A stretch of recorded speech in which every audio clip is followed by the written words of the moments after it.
Everyone. So I see we have some people entering the Zoom.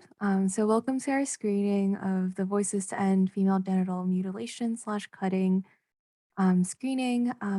We'll be starting in just a minute or so, but if in the meantime, if you're just joining, we'd love to know where you're from. So feel free to introduce yourself in the chat box. I'm also going to launch a poll in the Zoom, so if you could fill it out, it'd be really helpful. It's just a short little poll about yourself. So we'll give it a couple minutes.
All right, so it's 2-3, so I'm going to get started. I'm going to leave the survey up if you want to keep filling it out as I'm talking.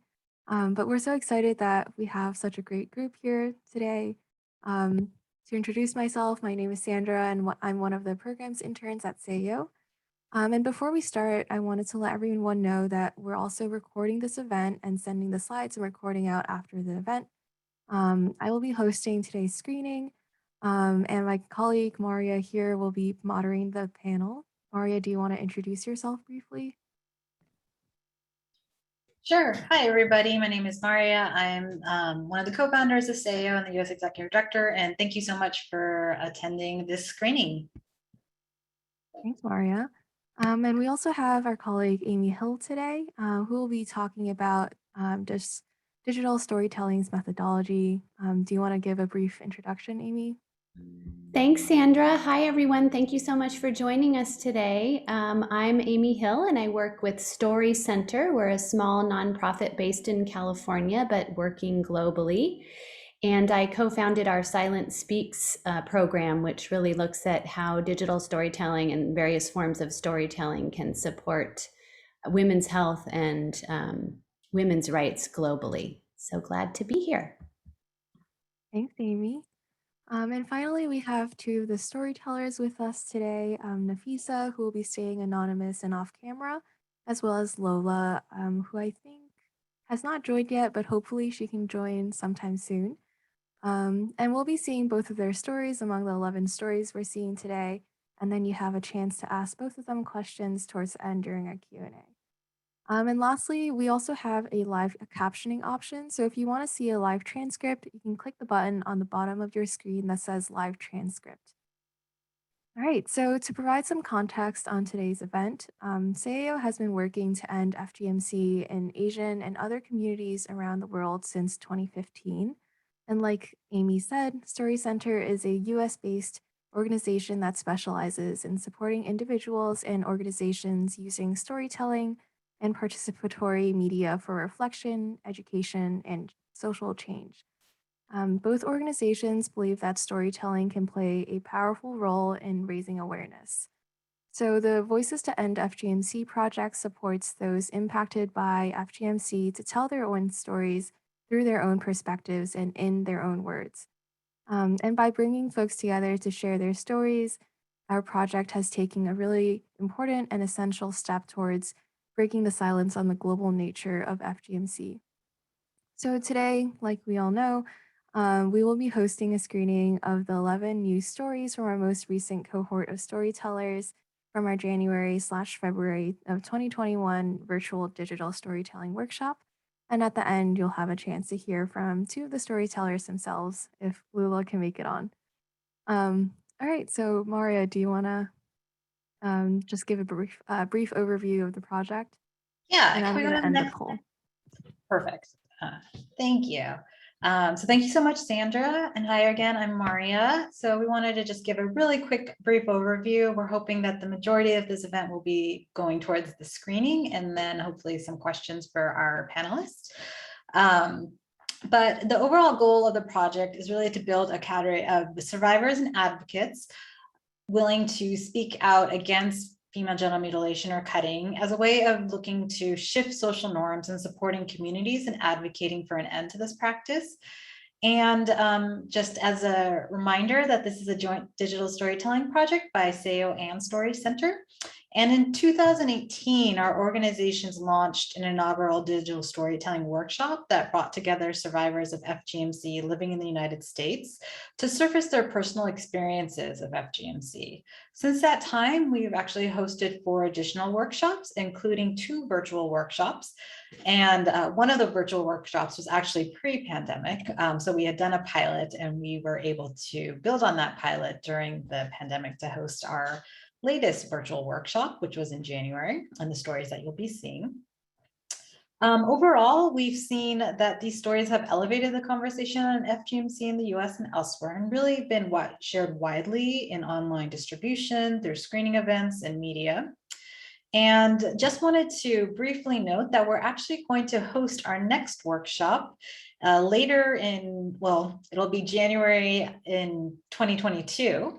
And if you're interested in learning more about that workshop or would like to participate, please feel free to email Amy or me, and we'll have our contact information at the end of the PowerPoint, but we can drop it in the chat box too. We'll officially be doing outreach, hopefully within a week or 2 for that workshop, but feel free to email us earlier if you're interested. And also, I just wanted to say that throughout the event today, we'll get into more details about the workshop, which Amy is going to talk about. And then we're just going to be showing the videos. So hopefully you, sorry, a little tongue tied. So hope you enjoy them. But I'm going to turn it back to Sandra now.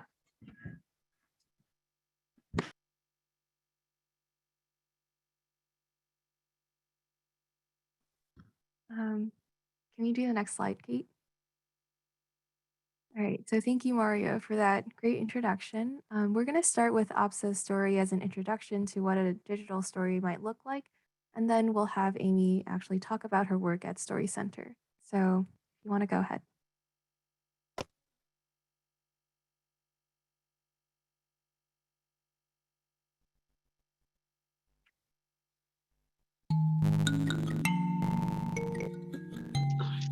When I was in 6th grade, a group of popular girls at my school were saying they wanted to be friends only with those who are pure and clean, meaning only those girls who had been cut. That was the very first time I had my peers discussing the topic. I wasn't sure whether or not I had been through the procedure. So I went home that day and I asked my mom, "Funtata nya katole?" I was so excited when my mom answered yes. At school the next day, I joined the popular group in shaming the girls who hadn't been cut. Solima, we called them. Then in middle school, I joined a club that taught us how harmful FGM is to the girls who were cut and to society. I felt ashamed and guilty for all the girls I had shamed for not being cut. I wondered how many of them had gone home and asked their families to subject them to FGM. I was also angry at my community for continuing to subject girls and women to something so unnecessary and painful. So I started having conversations with my family about the harmful effects of the practice. And when I didn't succeed at home, I talked about it on the radio and made them listen. Over the years, I have engaged in education and advocacy work, traveling across communities in the Gambia, hosting radio talk shows, presenting in various classrooms in the US, and even testifying before a Vermont Senate committee on a bill criminalizing FGM. And yet, as my activism grows, one thing continues to trouble me. How do I convince the world to end such a horrible practice when I still cannot convince some of my own family members?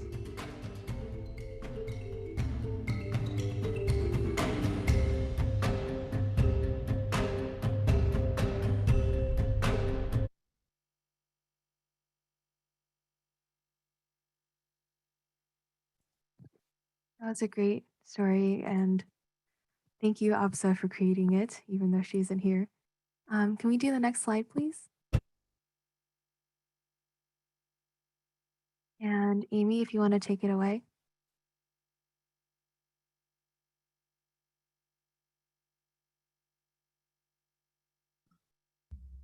Sure, thanks, Sandra.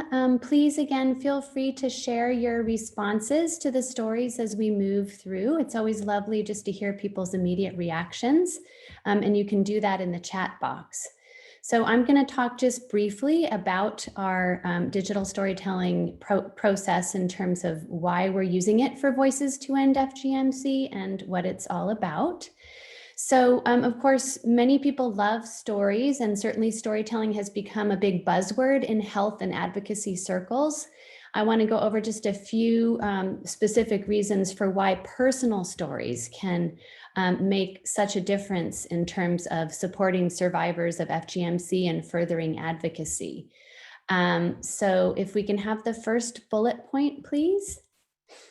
So first, just related to work at the individual and community level, there's a lot of research that does show that telling and listening to real people's real stories can increase self-esteem and well-being, particularly people's sense of self-efficacy or the belief that they have agency and can handle life's challenges.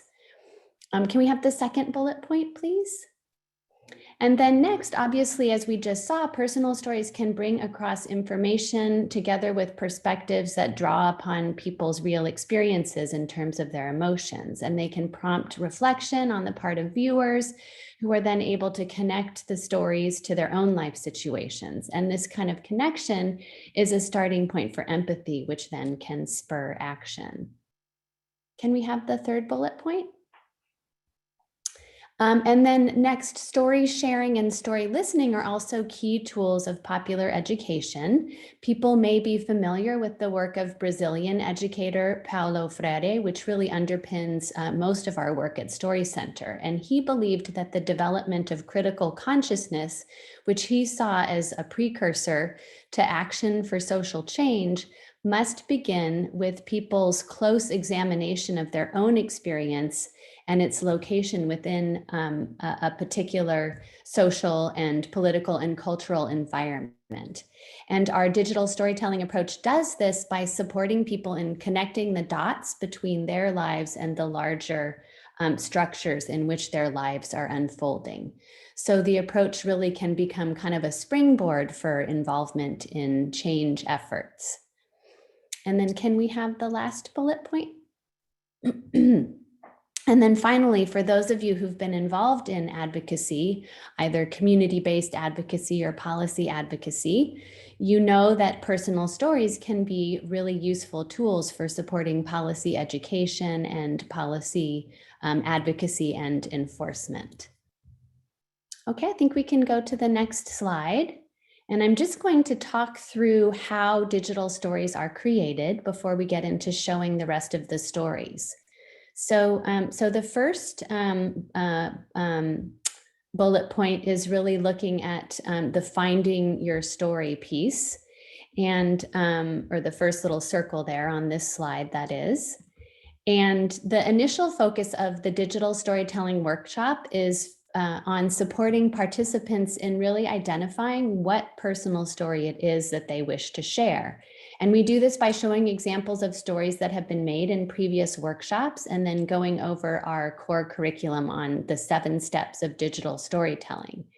And then comes what is really the heart of the workshop, that we like to think of it that way. That's the story circle. And that's when each storyteller takes a turn to verbally share their story and begin receiving input and feedback from fellow participants and from the facilitators. And then the next step of the workshop, listed under hearing your story here, involves developing and audio recording short scripts. So based on the feedback people get in the story circle and then supported by one-on-one conversations and editing support with our facilitators, storytellers draft and refine their stories to focus in on what they feel safe and comfortable sharing and what means the most to them. And just to say, for the recordings, we don't use video cameras as people tend to get nervous when they're being filmed. We just use simple audio recording equipment, such as might be used for recording a radio or podcast piece. Of course, we did see in Absa's story at the end, she does speak her last sentence just to give some impact and show herself on screen. Then the next phase of the digital storytelling workshop focuses on images and editing. And as facilitators, we support participants in gathering images they may already have from their own personal archives, or in taking photos or video clips or making art that can work with their stories. And then we guide people through a simple hands-on video editing tutorial that shows them how to create a rough draft of their story. And we use a really great cloud-based editing software called WeVideo. We have a partnership with the company that has been really great for us in our programs. And then finally, we always end the workshops with a screening of all of the draft stories. This is just such a great way to bring closure to what has unfolded over the course of the workshop, beginning with the story circle and ending with the completed videos. And I want to just stress that also, before we go into the next piece, that all of our work with Voices to End FGMC is rooted in StoryCenter's ethics guidelines and in our trauma-informed digital storytelling approach. And these stress the need to really protect and enhance our storyteller well-being through really careful living consent processes and ongoing engagement with workshop participants, a couple of whom are with us today. And then just the last piece is, I think this was mentioned, but of course, prior to the pandemic, the vast majority of our work was in person. So we would meet with people in small groups in different locations. But with the pandemic, we've had to shift most of our work online, including Voices to End FGMC. So all of the stories you're seeing today were created in a 6-part workshop held over about 6 weeks last winter. So that's it. I think we can go on now. Thank you. Thank you so much, Amy. I always love hearing you talk about storytelling because the process is so amazing. But now we'll get to show our newest cohort of videos. We'll be showing all the videos back to back, and during the process, feel free to type in your reflections and thoughts about the videos and the stories being told in the chat box below. And then after all the videos are shown, we'll have some reflections from our 2 storytellers. All right.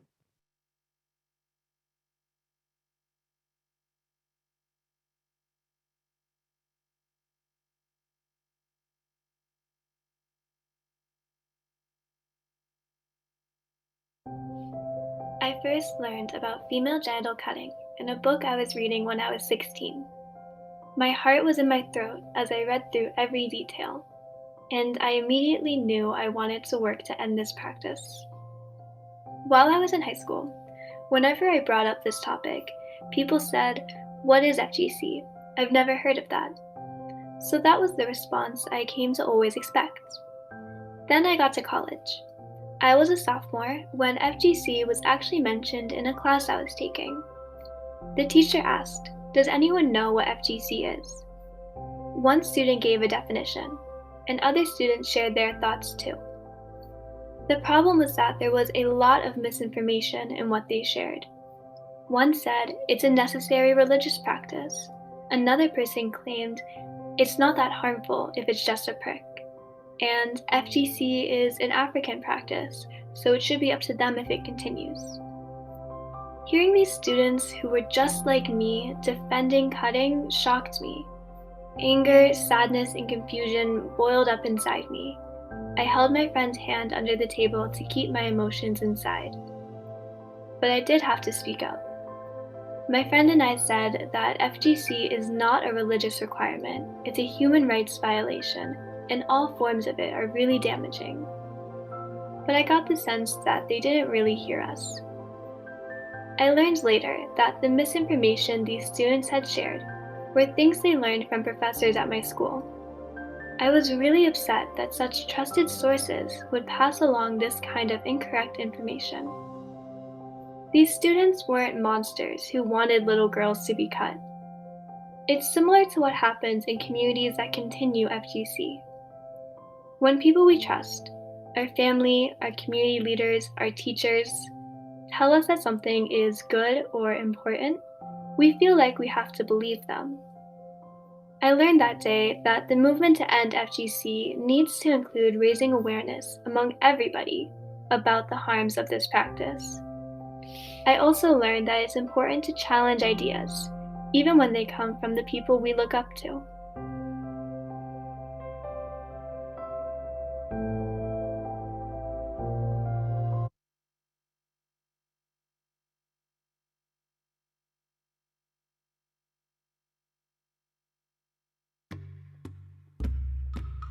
I was apprehensive and scared. It was 2019 and I was visiting my mother.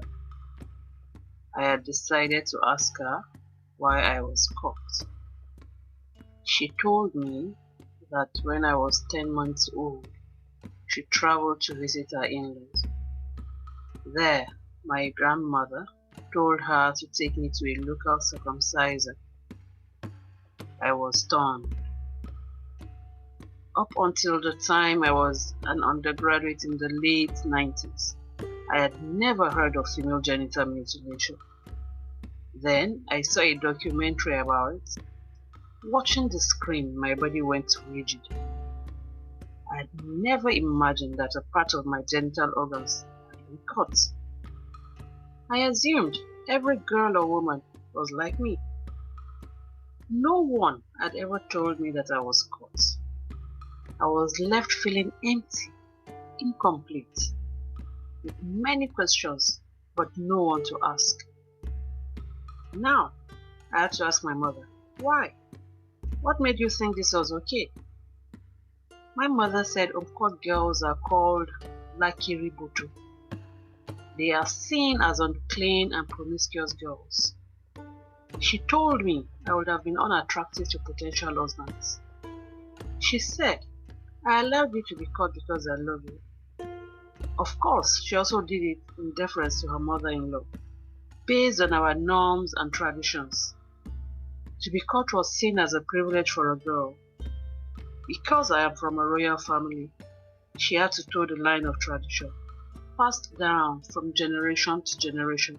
I was born female, so my destiny was defined from birth. But this tradition that tortured my body, violated my rights, and affected my physical, emotional, and mental well-being is not love. It is patriarchy.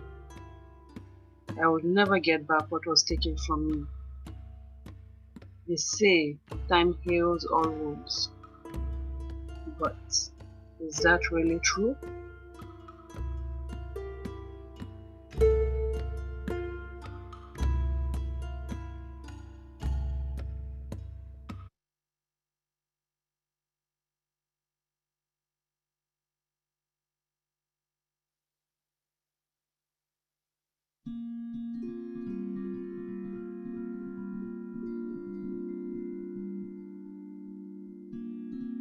If someone asks if you've been cut, say yes.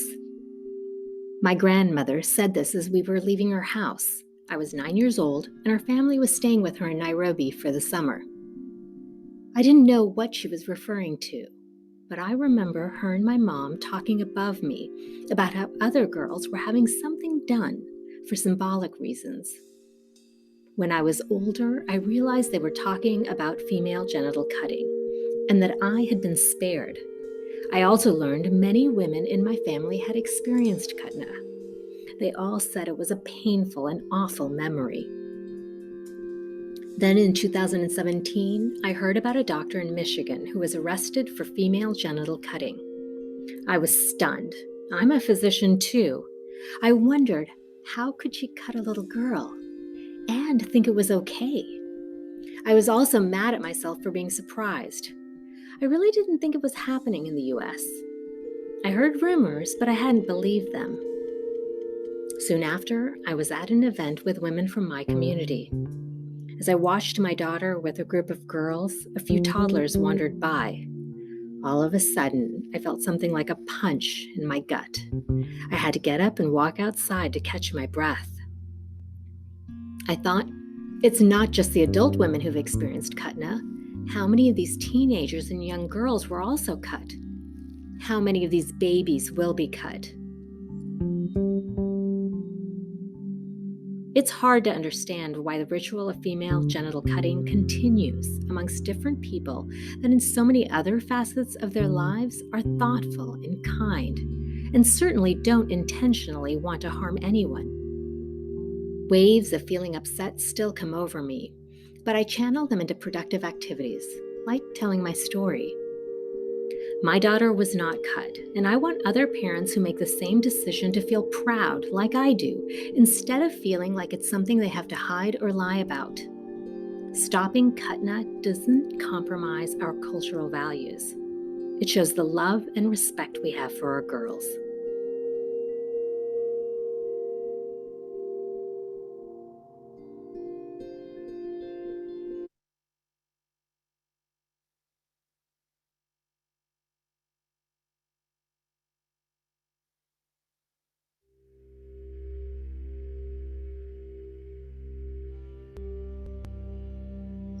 This is not a story of repression, but of reclamation. This is not a story of fear, but of courage. This is not a story of shame, but of pride. I was 16 and sitting at the dinner table with my family, eating, arguing, and joking. This regular evening became a life-changing one. My older brother mentioned girls' Kutna in our community. I was confused.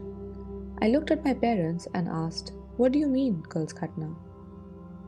"It's circumcision," they said. "But circumcision is for infant boys, right?" They told me it's also done on some girls when they're 6 or 7.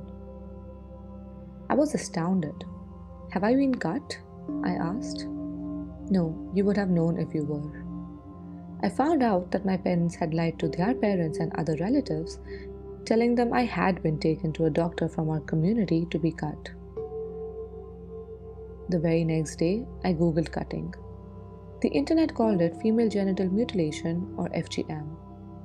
I had known about that for a few years. Surely my community could not be supporting FGM? I thought about my cousins and my friends, girls I chatted and played with at the prayer hall while growing up. Did their parents, my uncles and aunts, decide to have them cut? Over the next few weeks, I was bursting with questions. My parents tried to answer them the best they could, but every conversation ended with, "Don't tell anyone. We don't need people to know. Don't ask your cousins or your friends about this. Do not bring up Khatna." My parents were apprehensive of declaring that they had gone against the community. They asked me to not judge the community that encourages a dangerous practice, but that community would have judged and ostracized them for making an independent decision to not cut me. They taught me tolerance and acceptance of people's belief in the practice. As an adult, my form of acceptance looks a little different. I now talk openly about FGM in my community. When I do, it is with pride for my parents and their courage in allowing me to make my own choices.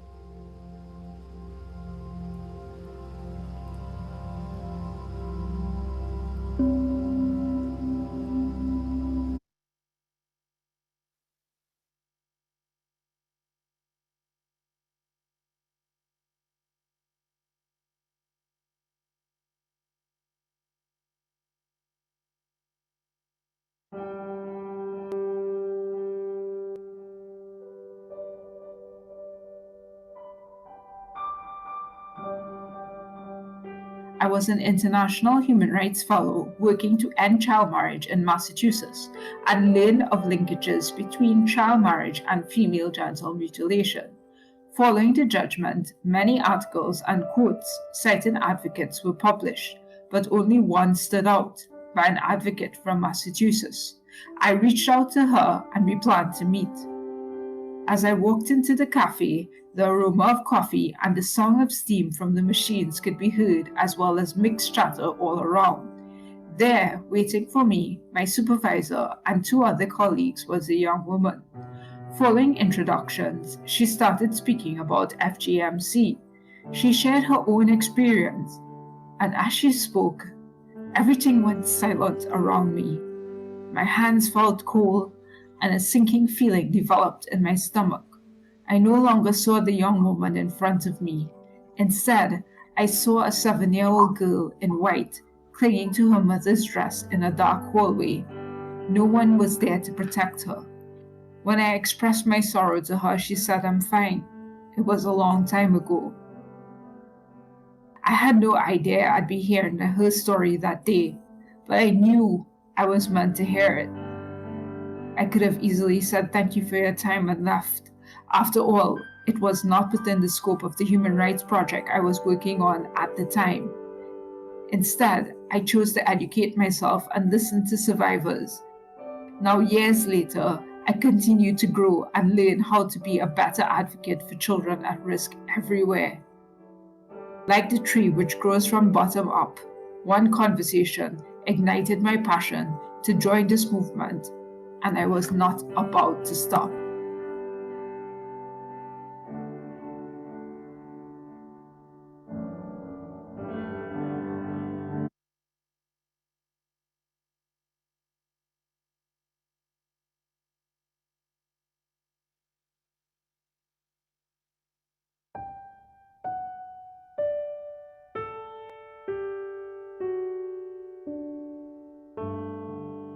I remember when I started to notice older men looking at me differently. It filled me with anger and disgust. When I was 12 and my body started to change, I taped my chest down under my clothes. I always admired powerful women in stories. I loved reading about Cleopatra, Joan of Arc, and Elizabeth I. But I wasn't a queen. I was quiet, shy, and lonely. My father was an evangelical minister in Boston. I was homeschooled and have 7 siblings. We were part of a large global ministry. My mom would take my sisters and I to an annual conference for women called Pure Life, where being a pure daughter of God was emphasized. To admit sexual desires was not of God. It was shameful and dirty. Only in the context of marriage was sex acceptable. It went so deep that I felt shame about my body, as if by being a woman, I represented sin itself. As I got older, I realized these feelings of shame were not natural. Loving myself and my body felt so much better. In college, I began to challenge the ideas I grew up with, and I could feel my confidence grow. I learned about the ways women around the world are made to feel shame about who they are and their bodies. Female genital cutting in particular is a practice based on the idea that something about the female body is wrong and needs to be changed. While female genital cutting is often defended as a way to preserve tradition, the root of that tradition comes from an attempt to control women's sexuality and suppress their humanity. When a woman is taught to suppress her physicality or passion, she becomes divided within herself. A woman divided is a woman denied the fullness of what it truly means to be human.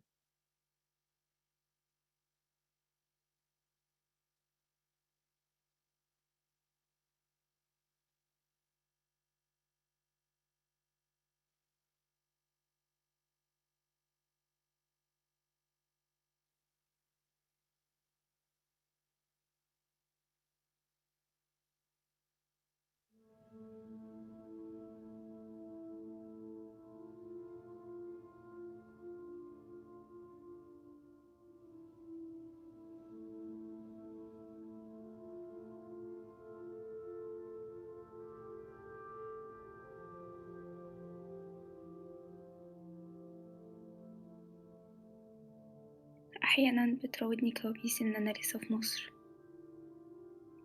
لما هربت كنت بهرب من الألم،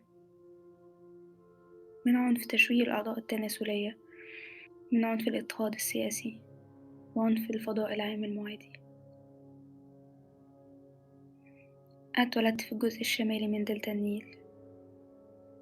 في يوم من الأيام كان عمري 10 سنين، قالولي ممكن أطلب أي حاجة أنا عايزاها.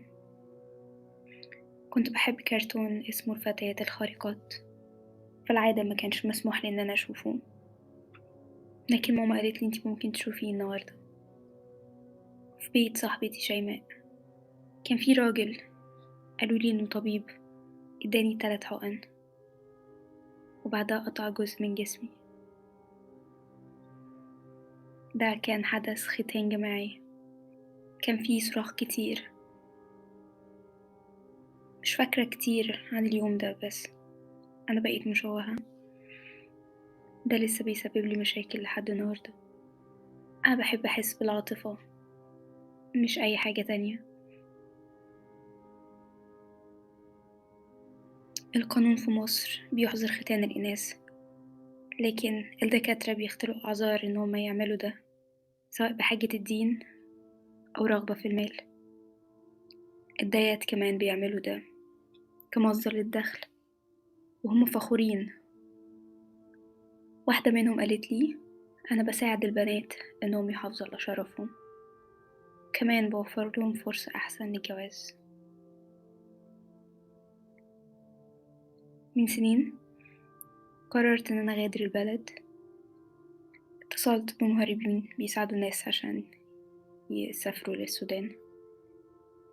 فضلنا في الطريق لمدة 3 أيام في عربية نقل صغيرة، ومن الخرطوم حجزت رحلة لإسطنبول. وأنا في إسطنبول كنت بدور على بنات زيي. ساعتها نزلت بوست على جروب بتركيا، ردت واحدة أهانتني وقالت لي إن أنا قلت الأدب لأنه أنا عدوة للدين وبتهاجم على الدين. مؤخرا كتبت رسالة لماما، سألتها فاكرة اليوم اللي انتي خليتيني فيه ألبس الفستان اللي أنا بحبه وأكل الأكل اللي أنا بحبه وعدتيني نلعب مع صحابي في اليوم ده؟ ليه خليتي ده يحصل لي؟ قبل ما أسافر مصر شفت في عينيها إحساس بالذنب بسبب معاناتي والضرر اللي حصل لي، بس أنا مش هقدر أنسى. حتى لو عقلي نسي، جسمي مش هيقدر.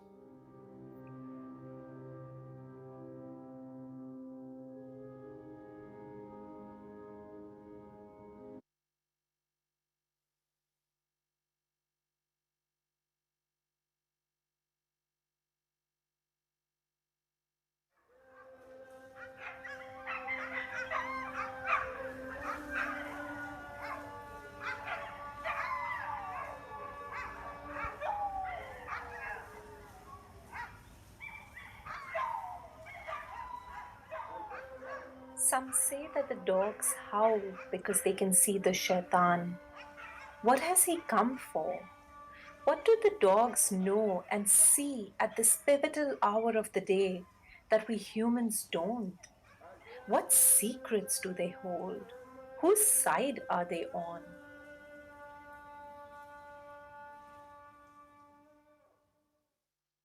With hearts full of hope, Ma, Daddy, and I had come to seek the Bhai Sahib's permission to allow me to marry a boy outside our community. My parents' heads lowered with shame and their eyes filled with tears as he told us, मैं આવા ગંદા કામ કરીને જન્નમમાં થોડી જાઈશ. અગર તમારી દીકરીને જન્નમમાં જાવું છે તો ભલે સહી, તમે એનાથી બધા રિશ્તા તોડી નાખો. એના આંગમાં શૈતાન આવી ગયો છે. My parents only had the courage to respond with, Ji Saab. Squeezed in between them, I sensed their helplessness. I wanted to take them and run far away from this lie and fear. I wanted to say, these are tactics the Bhai Sahib uses to make us give in. Years of witnessing women being suppressed in my community had toughened me. In a way, I'd prepared for this moment for a long time. As I sat face to face in front of him, unfazed by his power, flashes of my entire life came to my mind. At 6, when the right to my body was taken away from me, the day my grandmother took me to a community auntie who made me lie on the ground, held me tight, and cut me. At 10, when I left my house to play sports, and other aunties from the community stared at me harshly, thinking I was too outgoing. At 13, when I got my period and my misak was taken, and almost immediately I was expected to be a good Bohra woman, wear a rida, and abide by the rules. At 18, when I received my first marriage proposal, and everyone around me thought that I should say yes. How much trauma, pressure, and blackmail can a young girl handle? Did anyone ask what these experiences were doing to me emotionally and physically? The Bhai Sahib refused to allow me to marry outside the community. I went ahead and did it anyway. I needed to leave my community. It was the price I paid for my freedom. I thought of other women and wondered about the choices they had made. My path was so scary, and it took me years to heal and channel that rage and anger to work for change. Having lost the community I was born into, I often think about what my ideal community would look like. Women leading the way, young girls voicing the harm done to them, safe and loving spaces to uplift girls, protect them from khatna, and stand up to the day-to-day battles of being a Bohra woman. Maybe the howling of those dogs every morning is a way of showing support and solidarity for women of my community. Maybe they are screaming for justice. But who is listening?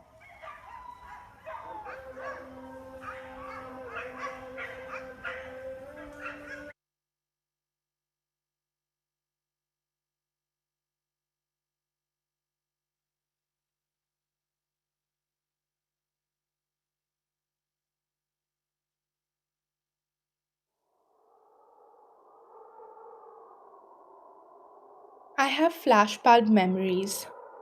I remember how I felt, but I don't recall the procedure itself.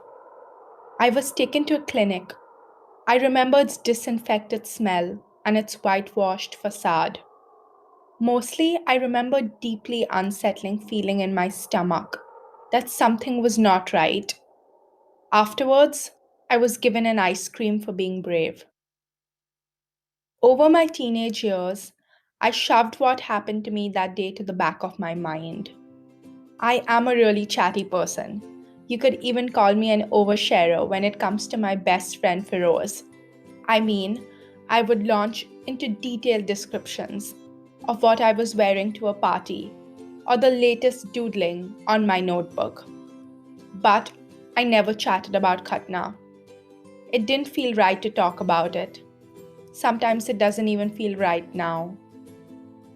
Fast forward to college, I learned about the waves of feminism, gender fluidity, consent. I was the centerpiece, and these terms started to revolve around my life. Finally, I had words to make meaning of my Khatna experience. I was torn inside. It was done during my childhood, without my consent. How could my family, who encouraged education, ambition, and professional pursuits, have thought it was okay? I couldn't reconcile these dual identities. Each time I thought about the situation, my eyes brimmed with tears. In time, I managed to put what I was experiencing into words to Feroz. He heard me out and said, I can't imagine how hard it must be to talk about it. You don't remember, it doesn't mean it didn't happen, and it doesn't mean you don't still think about it. Still, each time I speak about Khatna, tears well up. I also wrote about my journey to coming terms with Khatna in a blog and shared it with my friends and family. But I'm not in a place of complete acceptance yet. It is still so hard to talk about. Maybe one day I'll feel healed enough to have a conversation with my grandparents and friends face to face.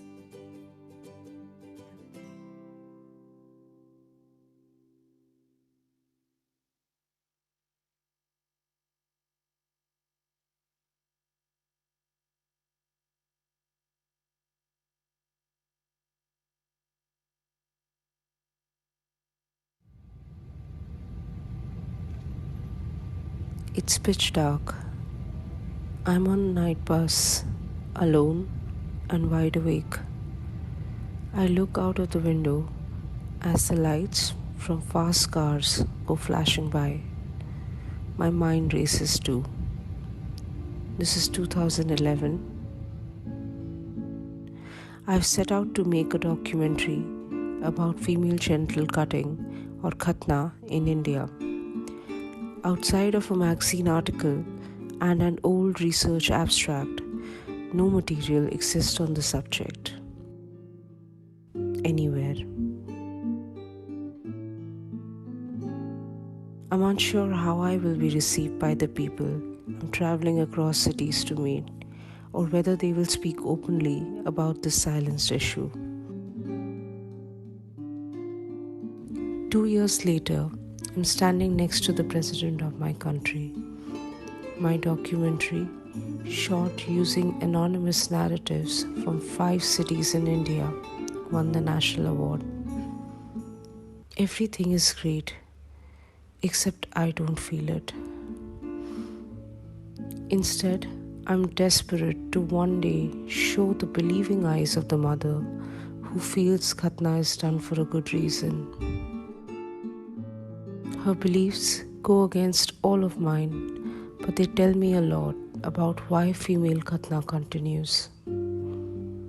I want the world to know that it is a tradition, that often people don't question their culture. I want the practice to end. And something very important to me, I want to challenge the Islamophobia shown by the viewers of my film, who express their shock in learning about the practice but disparage the community. I want to do right by the people who shared their stories with me in good faith. 10 years later, I'm no longer alone but connected to storytellers who've shared their experiences of khatna, bringing about a movement of women and men speaking up. I know I'm so fortunate to have witnessed it all. I also know the path ahead of us is long, like a long winding road ahead.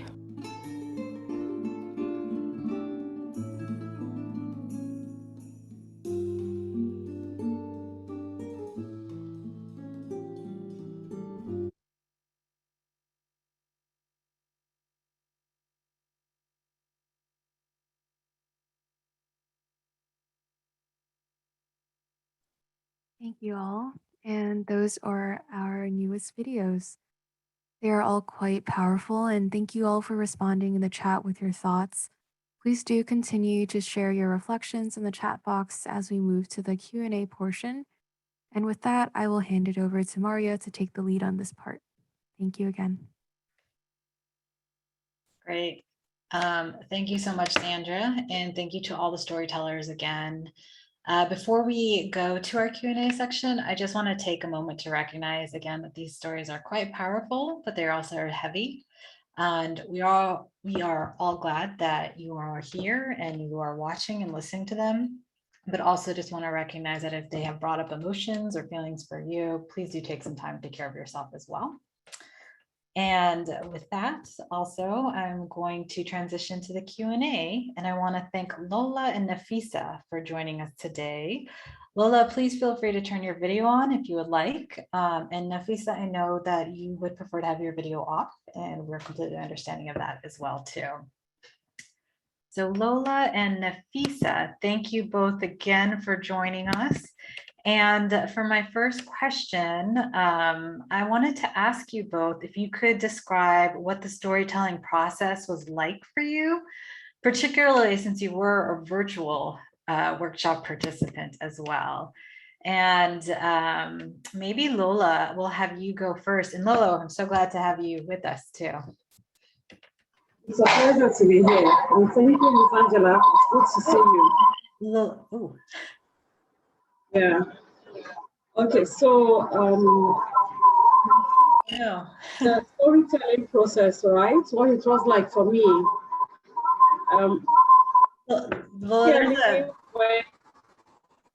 Unfortunately, there's a bad echo. Is there another device? You might want to turn it off. Yeah.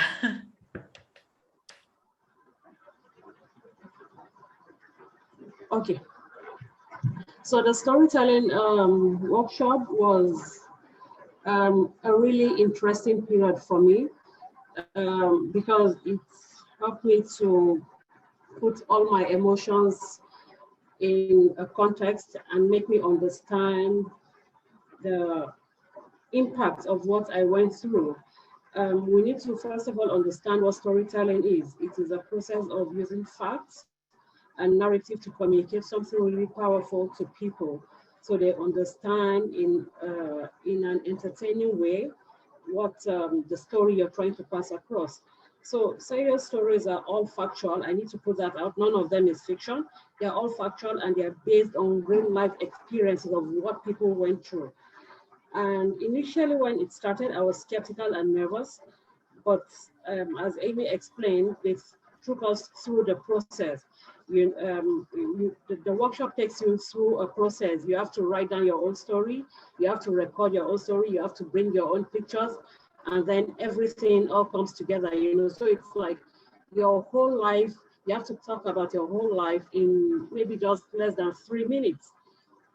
So I think the storytelling is a powerful way of putting into perspective what FGM really does to women, because you're able to bring out all of that emotions, that you're feeling and put it down. And that helps you to really, begin the process of healing. You might not totally, heal, but it helps you bring the story, it helps you begin the journey to heal and to understand that girls and women don't need to go through the same thing that you went through. So the storytelling process it was seamless. In fact, I'm still surprised. I don't know how Amy did it with all 18 stories in so short a time. It was a really, it's a good experience, and I encourage people, to share their experiences and tell their stories, to own their own space. It's your story, you should tell it and let people understand that this is something that we all need to work on and stop it. Thanks, Lola. And that's something, as having been part of 5 of these workshops now, I definitely, and I've done my own story too. It's just, like you said, it's hard to understand how you can actually tell your story in such a short time, but seeing that process is always amazing to me. And seeing everybody else go through that process is amazing to me too. Nafisa, I would love to invite you to share any thoughts in response to that first question. Thanks, Maria. And hi, Lola. It's lovely to see you. And I think that is the one powerful thing about the storytelling workshop. We all met virtually during the pandemic, when in the United States and across the world, we've been seeing a series of racial justice and religious tension all around and uprisings all around. So we gathered at a time when there was already a loss of connection. I've never met Lola before. I have never met any of the women who participated in the storytelling workshop before, but instantly there was a feeling of love and care and trust for each other. And I think that happened mainly because we all started from a place of understanding that we've all felt exclusion and we've all felt harm and we've all felt trauma in some way. And these kind of spaces don't always exist. As you saw in my film, I had to leave my community because of the challenges I faced within the community. And I didn't have other women I could talk to about this because of fear, because of shame, because if you did reach out to even your best friend who's part of the community, they would tell you to just shush and say, hey, let's not talk about it, because if someone will hear, we'll be reprimanded or it's a taboo. And so coming into this space and going through this storytelling workshop was literally like a community gathering where Amy and Maria facilitated that process with so much love and care and trust and respect for each other. And through one-on-one sessions and through deep listening, we were all able to listen to each other's stories. And never was there a time when it was like, my story has to be better than yours. We all were uplifting each other through that process. We were all healing together. We were all feeling lighter every time we attended a session, and we would leave the session and just feel lighter. And I think that was the power. So it's unlike any other workshops where you just come in, you learn the process, you learn the technology, and then you leave and you've made a story. This was so much about years of trauma and years of healing that needed to happen.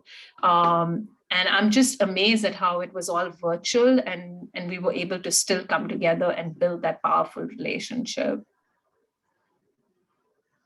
Thanks, Nafisa. And I have to say that it was interesting to me because Amy mentioned this too. Prior to the pandemic, most of the workshops were in person, and those were the workshops that I had done with Amy for the Voices Project as well too.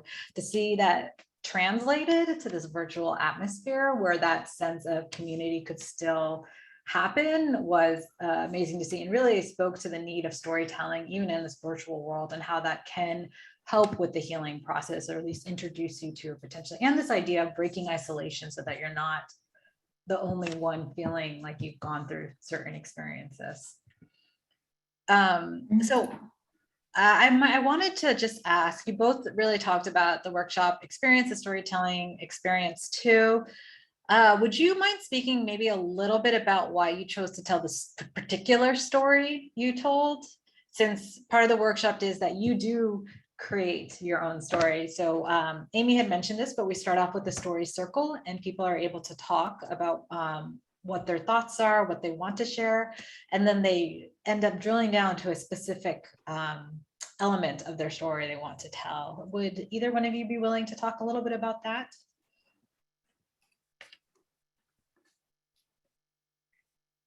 I'm happy to, but I'll wait for Lola. Okay, so before I did the workshop, I had never shared my story with anyone apart from Miss Angela, because I felt ashamed and I couldn't even speak about it, if not even to my mother. It's not something that you can talk about openly. So the workshop helped me to put all of that story together. I felt ashamed. I felt stigmatized. I felt alone. And because in Africa, depression and mental health is not something that we place on high priority. So the workshop helped me to put all of that together and made me to realize that shame loves secrecy. When you're ashamed of something, you can't speak about it.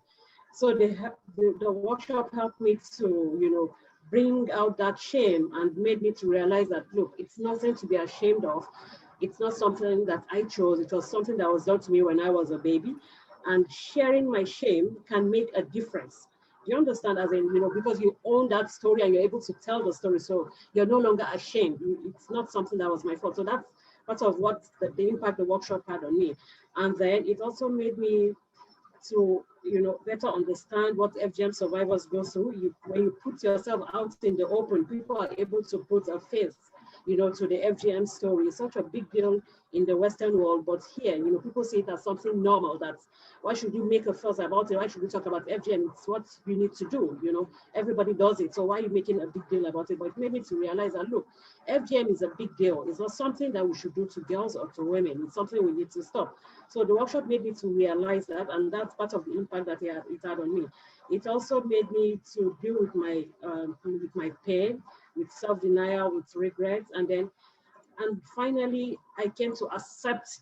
When you can't do anything about something that has been done to you, you come to that feeling of acceptance that, look, okay, this is what happened to you. What do you want to do moving forward? So that's part of what I gained from the workshop. And then I told myself that I might be broken. but I'm still whole. And there's beauty in that being wholeness.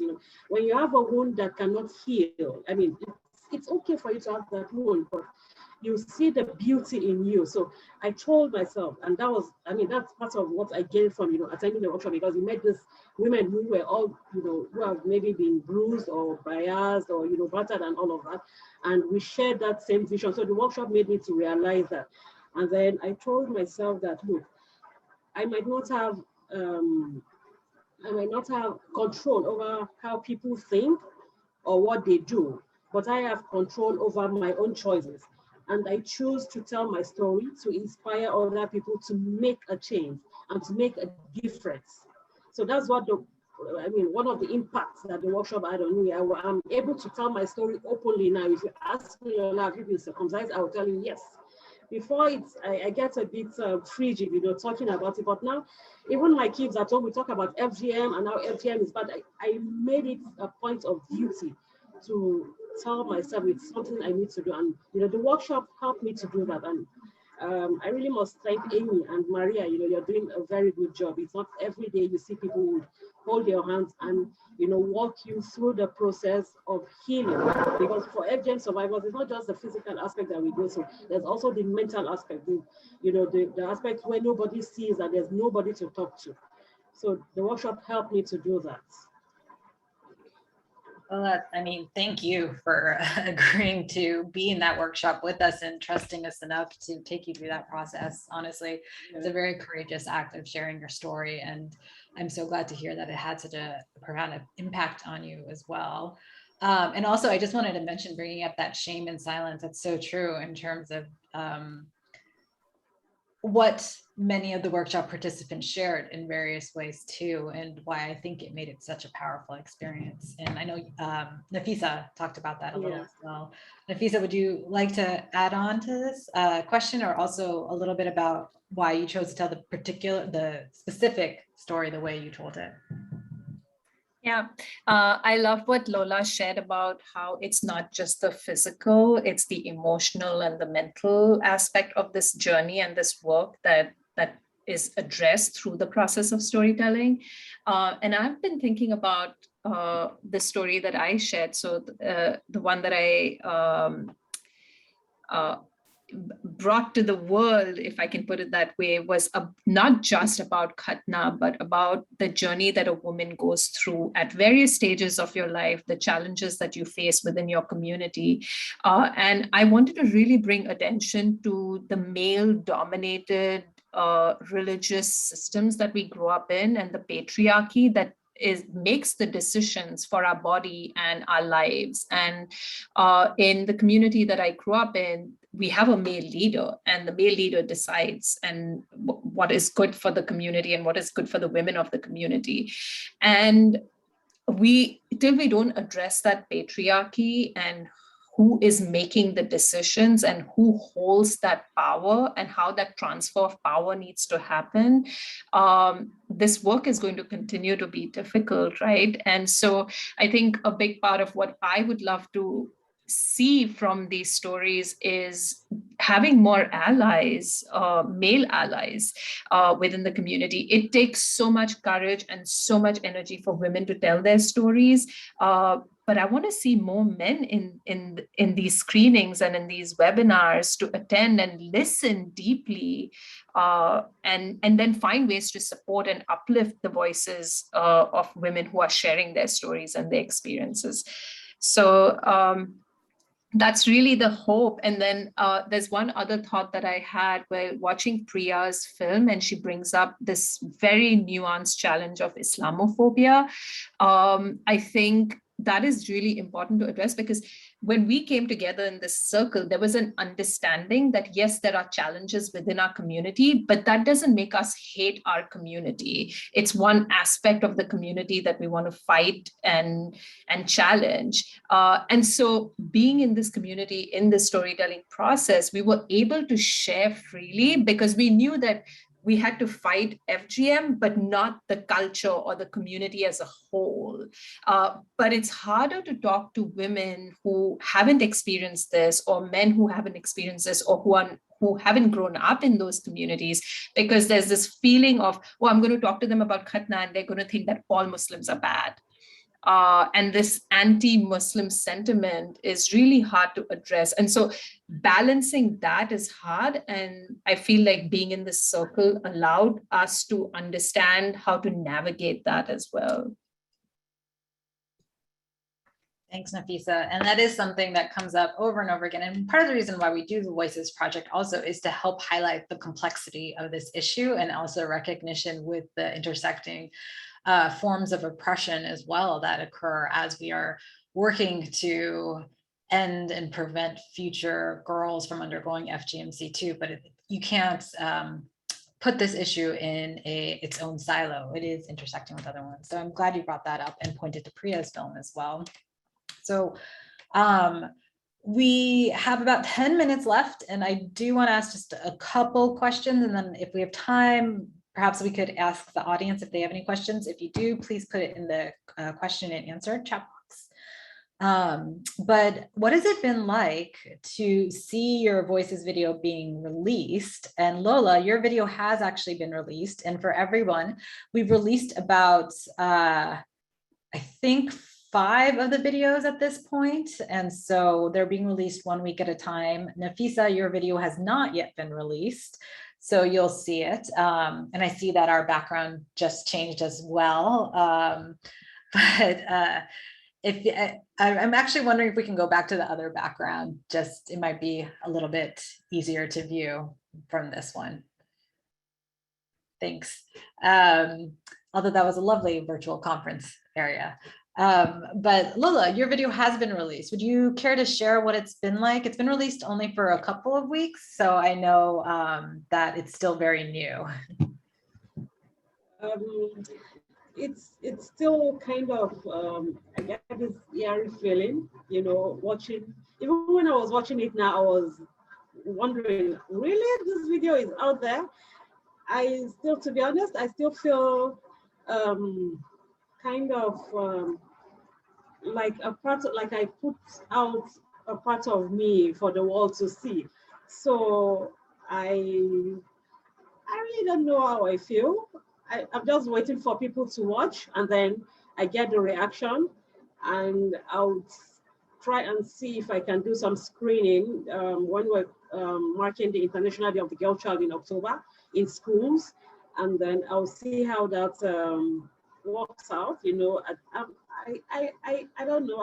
I really can't describe. I can't put into words how I feel. It's still kind of new to me. So I'll just wait and see people's reactions to the video. If it makes the desired impact, if it passes across the message, then that will make me feel glad that I've done something good.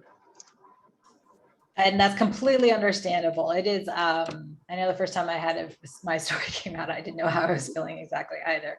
Because there is, I think it is very courageous, and you should feel proud as well, but it is a mixed reaction because this is a personal experience that you're sharing with the world too. And I hope it does have the impact that you want it to have in time. And I think that's amazing that you're looking to see how it could be shared for the International Day of the Girl Child too in October. Nafisa, your video has not been released yet, but it's been shared here. And I'm wondering if you might talk about a little bit about how you might be feeling at this point, or what you might hope the impact of the video has. Mm-hmm. Yeah, I feel liberated, I feel lighter, and I feel scared all at once. I wanted to talk about this work and Khatna and the challenges that I've faced in the community for many years.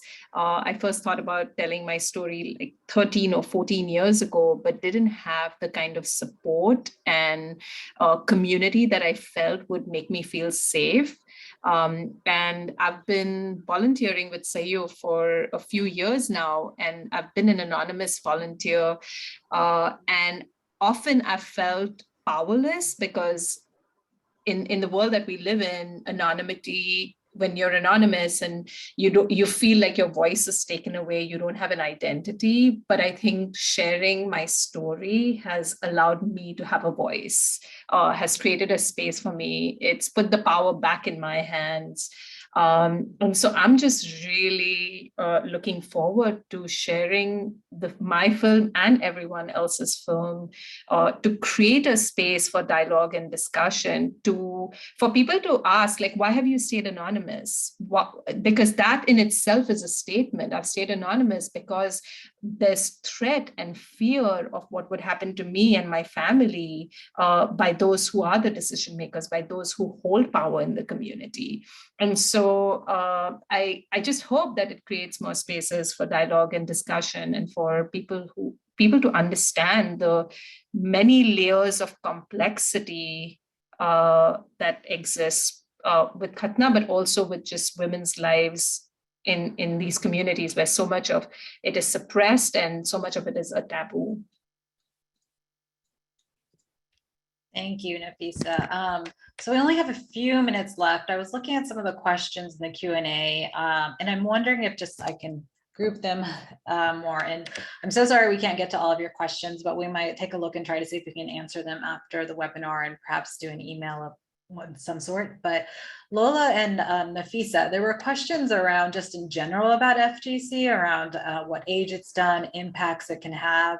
And I'm wondering, since you both come from different communities that practice it, if you might be willing just to talk a little bit about a little bit of what you know in terms of the age it happens and some of the impacts within your community, both physically and emotionally, to whatever comfort level you're willing to share about that. Okay, so that's a really good question. In Nigeria, we have over 200 tribes and dialects.